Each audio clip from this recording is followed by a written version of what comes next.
6 minutes.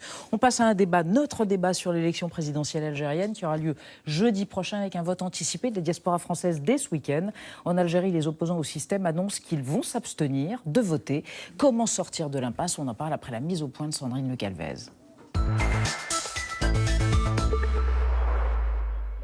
Depuis avant-hier, les Algériens de France ont commencé à voter pour l'élection présidentielle de jeudi prochain. Un scrutin sous tension. Devant les consulats, comme ici à Paris, des manifestants dénoncent une mascarade d'élection. C'est un candidat de l'ancien système. Le problème, c'est ça. Ils ont mis les enfants de Bouteflika. Et les mecs, ils ont 75 ans, voilà. Ces candidats, les voici. Anciens Premier ministre, anciens ministres, ce sont des proches de l'ancien président restés au pouvoir pendant 20 ans. Pas de quoi enthousiasmer les Algériens. Moi, je ne voterai pas et j'espère qu'il n'y aura pas d'élection. Ce débat, par exemple, c'est un gaspillage d'argent. Ces gars-là devraient être jugés avec les autres de la clique Bouteflika. C'est un vrai paradoxe. Les Algériens rejettent le premier scrutin sans Bouteflika. L'élection est même massivement contestée par le Hirak, le mouvement populaire qui a éclaté en février pour rompre avec le système en place depuis l'indépendance. Non aux élections, non à ce gouvernement qui emprisonne nos enfants. Et on a marre de cette injustice, on a marre de la dictature. Le fossé se creuse entre la rue et le nouvel homme fort du régime. Intransigeant, le général Salah reste sourd à la contestation, persuadé que les Algériens vont se rendre nombreux aux urnes jeudi. Nous sommes entièrement convaincus que le peuple algérien, conscient de son intérêt et de l'intérêt de sa patrie, saura s'engager dans cette échéance nationale cruciale et saura comment relever le défi par la participation forte et massive. Alors, comment la confrontation peut-elle évoluer dès vendredi? Le pouvoir peut-il, comme en Tunisie, laisser la place à une vraie démocratie ou risque-t-il de choisir la répression brutale, comme en Syrie? Pour répondre à cette question, nos trois invités, Jean-Pierre Filiu, bonsoir. Vous êtes professeur d'histoire du Moyen-Orient à Sciences Po. Jeudi dernier est paru votre dernier essai, que voici, Algérie, la nouvelle indépendance au seuil. Vous estimez, Jean-Pierre Filiu, que cette élection est une mascarade vide de sens, peu importe qui sera président, car il sera de toute façon mal élu et ne détiendra pas le vrai pouvoir. À côté de vous, Neila Latrousse, bonsoir. Vous êtes rédactrice en chef Maghreb et Moyen-Orient à Jeune Afrique. La une du dernier numéro de Jeune Afrique est derrière moi, va s'afficher si elle ne l'a pas déjà fait. Voilà. Vous estimez, Neila Latrousse, que le mouvement de révolte algérien souffre d'un mal profond. Il réunit des gens aux opinions extrêmement différentes qui ne sont pas capables, qui ne l'ont pas été en tout cas à ce jour, capables de se mettre d'accord sur un leadership et un projet de société commune. Mohamed Kassimi, enfin, écrivain et dramaturge, votre livre Dissidence, chronique du Hirak, c'est le mouvement de protestation qui depuis 41 vendredi s'exprime en Algérie. Ce livre est paru aux éditions Frantz Fanon. Vous estimez que la France doit sortir de son silence lié à la culpabilité coloniale quand vous intervenez parce que votre voisin frappe ses enfants, dites-vous, il ne s'agit pas d'ingérence. Eh bien c'est pareil pour l'Algérie, il s'agit d'assistance à un peuple en danger.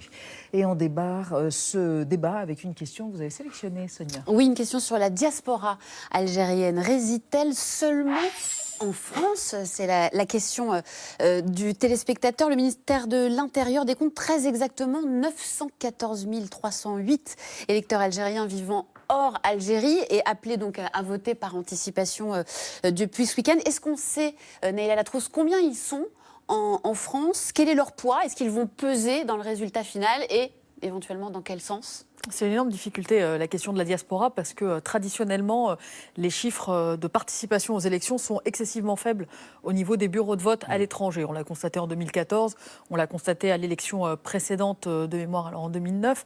Et la grande difficulté réside précisément à en faire une sorte de clientèle électorale. On ne sait pas non pas quel est le nombre d'Algériens à l'étranger, on ne sait pas quel est le nombre d'Algériens à l'étranger en âge de voter, inscrits auprès des consulats et inscrits sur les listes électorales, dont la grande difficulté, c'est vraiment de mesurer ce que peut représenter ce bassin, sachant que par ailleurs, il y a un rapport extrêmement compliqué depuis quelques années de la diaspora avec la mère patrie ou avec l'Algérie, le père patrie, hein, je ne sais pas si on peut le dire, Mohamed Kassimi, depuis l'adoption d'un article en fait, qui excluait la diaspora d'un certain nombre de tâches ou de fonctions administratives et politiques en Algérie. Aujourd'hui, un article dans la Constitution qui interdit à des binationaux qui habitent à l'étranger ou qui n'ont pas résidé depuis 10 ans sur le territoire d'occuper des fonctions dans la douane, dans des ministères, etc.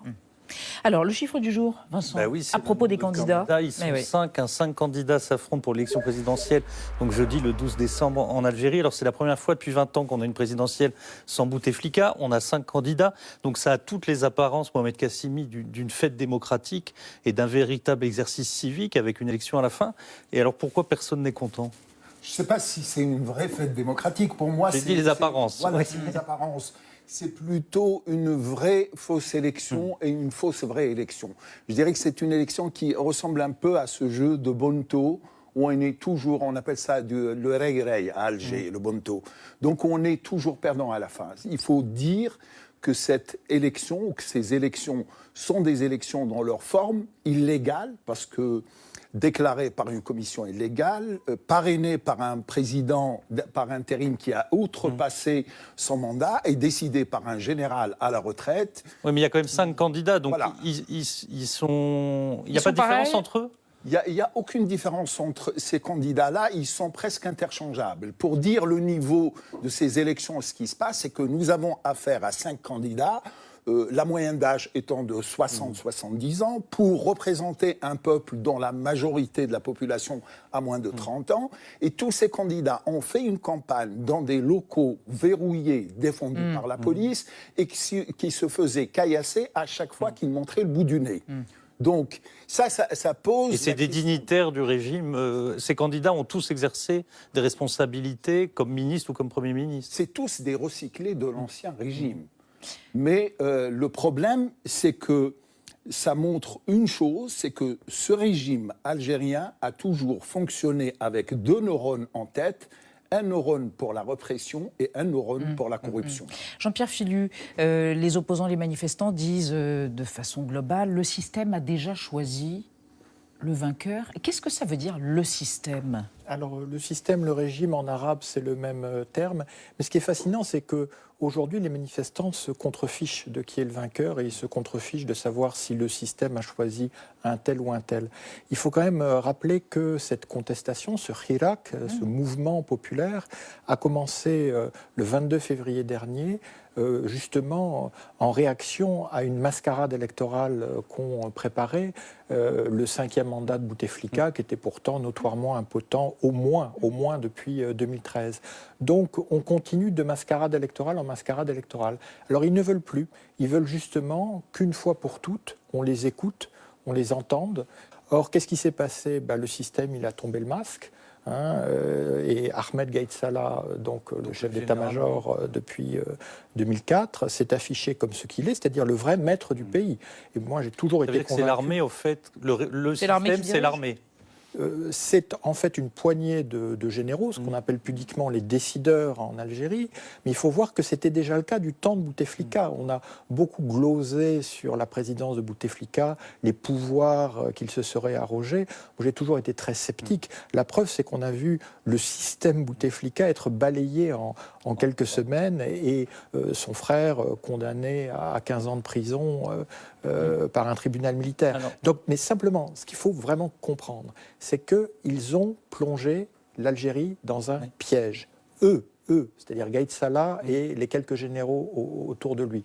Vide constitutionnel, système illégal, état de fait. Donc ils sont paniqués. Donc ils veulent à tout prix restaurer un semblant de pouvoir de façade. Alors justement, ces élections. Neila Latrousse, pour s'opposer à ce clan, beaucoup de jeunes Algériens ont décidé de ne pas voter et de s'abstenir. Est-ce que cette abstention pourra être évaluée ? Est-ce qu'on connaîtra ce taux d'abstention ou sera difficile de le connaître réellement ?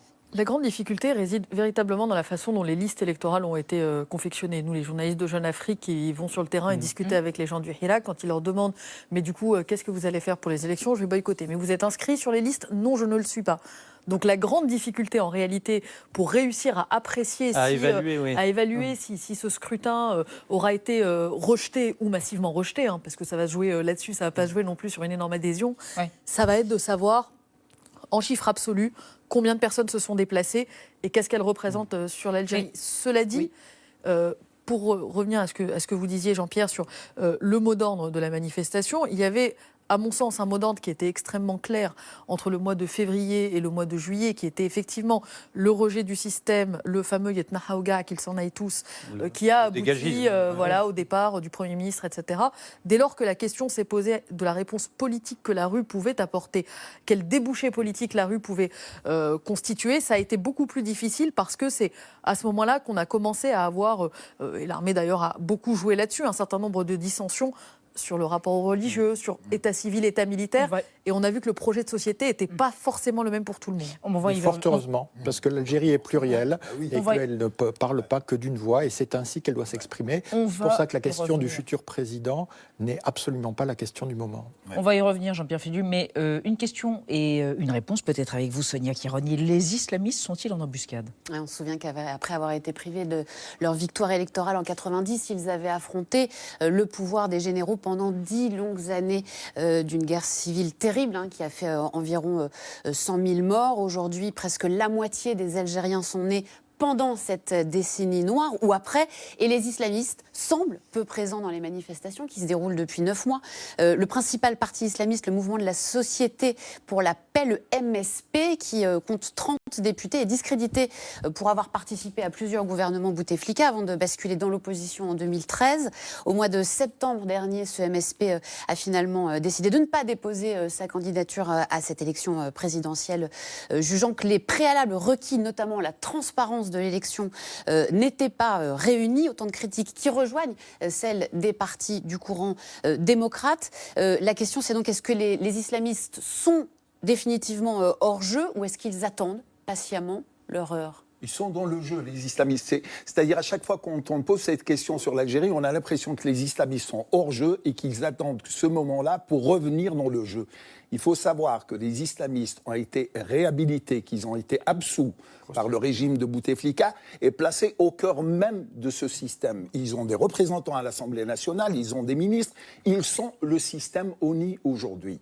Pour vous donner un exemple, il y a l'un des candidats la semaine dernière qui avait promis, une fois élu président de la République, il va donner le baccalauréat à tous les jeunes qui connaissent quelques sourates du Coran et un doctorat à tous ceux qui connaissent les hadiths du prophète. Et pourquoi pas un doctorat de médecine à tous ceux qui connaissent Bukhari ou Muslim. Ça, c'est possible. Donc, pour résumer, les islamistes ne sont pas en embuscade, les islamistes sont le réacteur de ce système, et le FNN n'a jamais attendu les islamistes pour être un parti archaïque, rétrograde et conservateur et islamiste. Vincent ? Oui, le ton monte de toute façon entre les pouvoirs publics et les manifestants. En témoignent les propos du ministre de l'Intérieur le 3 décembre devant le Sénat, des propos extrêmement insultants, voire belliqueux. On le regarde. Il subsiste chez certains une pensée colonialiste, dans laquelle sont utilisés certains de nos enfants algériens. Ce sont des pseudo-algériens, des traîtres, des mercenaires, des pervers, des homosexuels. Nous les connaissons. Ils ont pris parti pour ces gens. Ils ne sont pas des nôtres et nous ne sommes pas des leurs. Jean-Pierre Filiu, là, ce sont des menaces. Est-ce que ça veut dire, ça laisse penser qu'il va y avoir une répression forte après les élections ? D'abord, c'est d'une obscénité infamante. Et ce ministre a confirmé ses propos le lendemain en disant qu'il s'adressait aux agents de la France. Donc on voit le régime qui est complètement désemparé, qui est nu, donc qui utilise toujours les mêmes ficelles, d'abord une grossièreté sans nom, et puis agiter la main de l'étranger. Là, qui ça va convaincre aujourd'hui en Algérie ? Est-ce qu'ils peuvent aller des mots aux actes ? Puisque là, il se fait menaçant. Oui. Mais là encore, cette contestation, c'est quand même quelque chose d'extraordinaire. Hein. Elle entre dans son 10e mois. Hein. 42 vendredis, 42 mardis pour les étudiants et la jeunesse. Pas d'incident, pas de dérapage, malgré toutes les provocations. Alors justement, vous avez observé de près les printemps arabes. Quel scénario se dessine ? Est-ce qu'on est dans un notamment scénario la Syrie, Jean-Pierre Filiu, syrien vous avez été en première qui ligne. termine dans le chaos, ou un scénario tunisien qui fait sa mue démocratique? De toute façon, ce serait un scénario algérien. Oui, mais si on prenait ces deux exemples... c'est très simple. Ce qu'il faut, c'est que Gaïd Salah, le vrai maître du pays, entende enfin la voix de la raison et du patriotisme. Ces Algériens lui demandent d'agir conformément aux intérêts suprêmes de la nation. Et après ces élections qui seront vraies, fausses élections, fausses, vraies élections, eh bien, il y aura un tel désaveu. Et dès le lendemain, je rappelle, le vendredi 13 décembre, de nouvelles manifestations. Donc il faut qu'il donne enfin le signal qu'il a compris et qu'il est prêt à débloquer. Il faut se méfier de ces analogies entre la Tunisie et la Syrie. Chaque cas est un cas particulier dans ces révolutions arabes. Et l'Algérie est un cas, il y a cette guerre civile qui est derrière, il y a ce passé colonial qui est derrière, il y a cet entêtement, comme le dit Jean-Pierre, avec cette insurrection qui s'ancre de plus en plus dans la société, avec une exigence démocratique très très forte, au-delà de toutes les divergences dont tu parles, et heureusement qu'il y a ces divergences, c'est de réclamer enfin un État de droit algérien. Alors on va s'intéresser à celui qui tire toutes les ficelles. Il n'est pas candidat évidemment à la présidentielle puisqu'il a déjà le vrai pouvoir. Vous venez de le rappeler, Jean-Pierre Filu. Ahmed Gaïd Salah, Thibault Nolte lui prend la tête. Prise de tête. On leur prend, mais on leur rend. Gaïd Salah, 79 ans, apparatchik, militaire, intransigeant, algérien. Je suis Gaïd Salah, bidaz depuis mes 17 ans, formé chez les Russes, général de corps d'armée, chef d'état-major de l'armée nationale populaire et vice-ministre de la Défense. En clair, c'est moi le patron. Et j'entends bien le rester après l'élection du nouveau président. C'est mérité, chef. Non, c'est une bizarrerie. J'aurais dû rejoindre mon EHPAD en 2004, mais Bouteflika m'a mis moi, qui n'ai aucun fait d'armes ni acte de bravoure au CV, à la place d'un type en qui il n'avait plus confiance. Alors j'ai fait un lèche-cul magnifique. J'ai soutenu sa candidature à un 5e mandat, et puis j'ai tourné Kazakh sous la pression de la contestation. Vous êtes un immense stratège, chef. Ah. On dit que je suis influençable et peu réfléchi, que je suis intellectuellement très limité, que je ne serais que le falot porte-parole de la mafia des généraux toujours en place. C'est ridicule, chef. Vous êtes Bonaparte, Foch, Leclerc, Nimitz et Patton réunis. À l'été 2018, 700 kilos de coke ont été saisis au large d'Oran. J'en ai profité pour balancer 5 généraux rivaux en zonzon. Grâce à une opération main propre, j'ai fait pareil avec des oligarques et des membres du clan Bouteflika. Et pour la présidentielle de jeudi, les 5 candidats choisis sont très... systémiques. Je vois. Moderne, mais dans la tradition. Ils seront gentils avec vous, chef. Soldats, la politique algérienne, c'est pas Friends, c'est Game of Thrones. Winter is coming. Donc, j'ai mis ma fraîche au chaud dans des banques aux Émirats Arabes Unis. Et si, comme on le dit, je ne suis qu'un fusible de l'État profond qui sautera pour donner un os à ronger au Irak, la contestation, eh bien, j'aurai au moins de quoi m'acheter une chapka. Chef, ça aura de la gueule, une chapka dans le Sahara.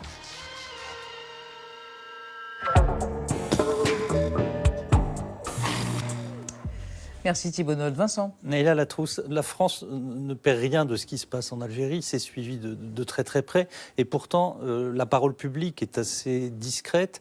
Est-ce qu'il faudrait que l'exécutif, Emmanuel Macron ou le ministre des Affaires étrangères prennent parti plus directement pour les manifestants, selon vous ?